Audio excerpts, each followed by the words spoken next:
Dear Ian, thank you so much for your nice letter. It made me very happy to receive it.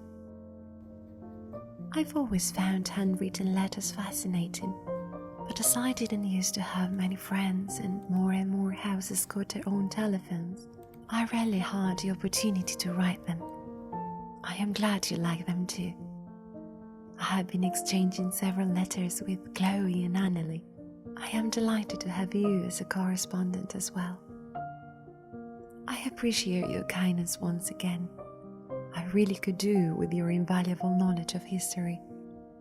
As I mentioned at the spring party, I have decided to focus on my first novel, which I sadly stopped writing long ago.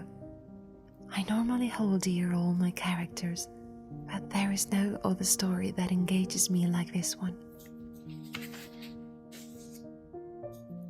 It is set in the 1800s and I need to do a lot of research, so your help is more than welcome. But as I told you, I really don't want to be a nuisance. You said you enjoy these kinds of projects, but I feel as if every time we meet, I end up indebted to you. I hope that at least you find the plot and the characters as interesting as I do. I hope everything goes well with the children at Sinclair House. I am looking forward to visiting them soon. You are right. It is a great idea to pay them regular visits before I start there as a substitute teacher next autumn.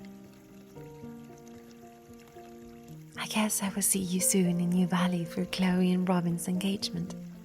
To be honest, I am still a bit surprised, but so happy for them. I always thought I was the romantic one, but oh, these two. I've never seen two people fall in love so quickly. But I have no concerns. I truly believe they are meant for each other, and it makes me absolutely delighted to know they will soon be neighbors. I will try to read one of the books you recommended to me before we see each other again. Take care, and until next time, warm regards, Winifred.